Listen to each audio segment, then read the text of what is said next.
Welcome back to the channel, guys, and on this video, the day has arrived. That's right, the 6 nominees for Game of the Year at this year's The Game Awards have been revealed, and I'm super excited to talk with you about my thoughts on them in this video. But before I do that, if you haven't yet, please be sure to subscribe to us here on the Domain. We cover video games, movies, music, TV shows.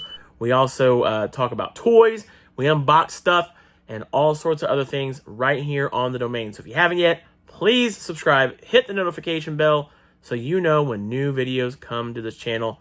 Thank you for doing that if you have already. And please, if you haven't yet, like the video too if you feel that we have earned it. Anyway, so we got the 6 nominees, and I'm going to talk about these one by one, give my thoughts on them, and whether or not if I agree. Now, the first one we got here is Balers Gate 3, and I absolutely agree that this game should make the list because, well, it's an exceptional game, and it could very well be the winner and the front runner of the whole damn Game Awards. Honestly, it's nominated for 8 awards, and so it might win a whole bunch of awards. It might be the show stealer of the night.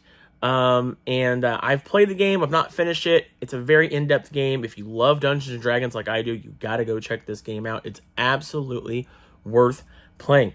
Moving right along, we're going to get into the other game that has 8 nominations, including of which Game of the Year, and I'm talking about Alan Wake 2. Now, a lot of people were very surprised that this game even made the list. I myself am not surprised by it because I think it absolutely deserves to be on this list. It's an amazing game. It's just, oh man, it's a game we've waited for over 13, 14 years for it to come out, and it's finally here, and it tells an amazing story.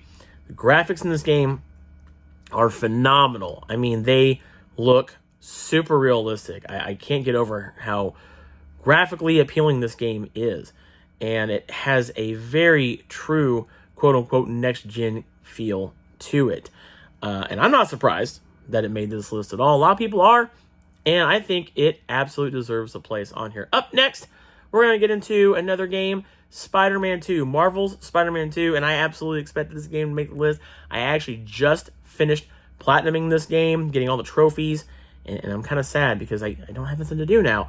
No, but it's great, and it tells an incredible story of Miles and Peter, and it just kind of further enhances their relationship, and tells an excellent story. The gameplay is a whole lot of fun. There is a lot to do in this game, and it's a game that you'll be able to platinum. It's not a hard game to platinum at all by any means, and I definitely recommend that you go and play this. If you have a PlayStation 5, go and check it out. Up next, this is a game I don't quite agree with that's on this list.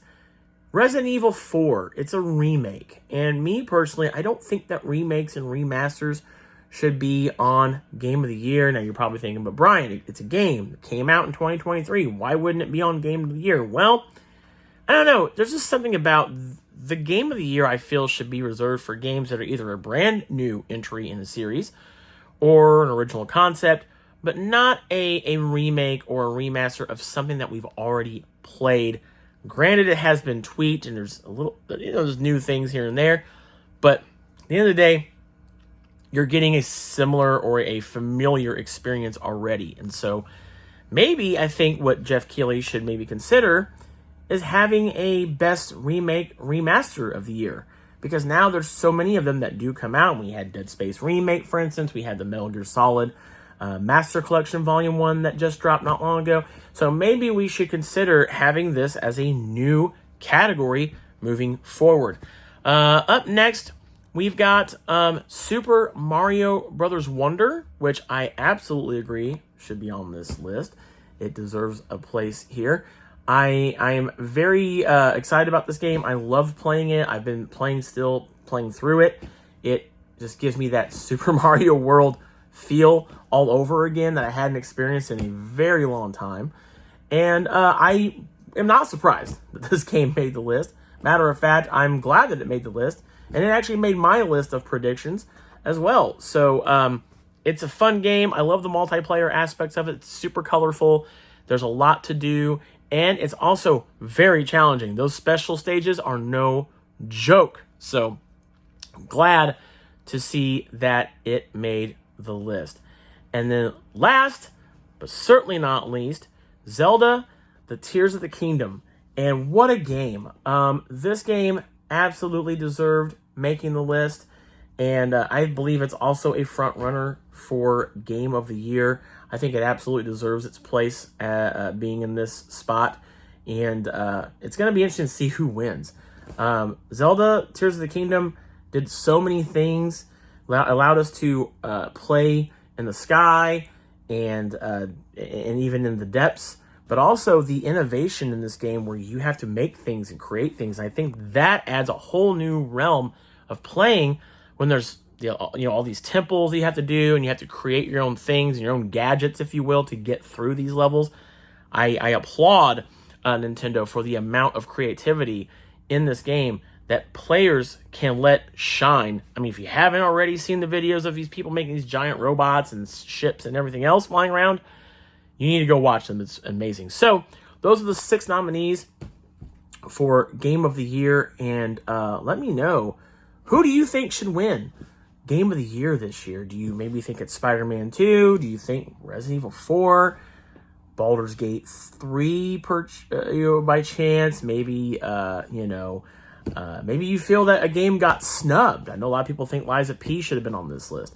I think Final Fantasy 16 should have been on this list. That was an incredible epic of a game that I'm very shocked did not make this list. Let me know your thoughts on this in the comments below. Who do you think is going to win Game of the Year? Let me know that in the comments below. And don't forget, we will be live on December 7th, starting at 7 p.m. Eastern Time. We're going to go live. We're going to co-stream the Game Awards. And so if you want to watch it with us, if you want a place to watch the game and also the Game Awards and watch it, and we're going to give our commentary, you can do that right here on our YouTube channel. And I will see you guys on the next video.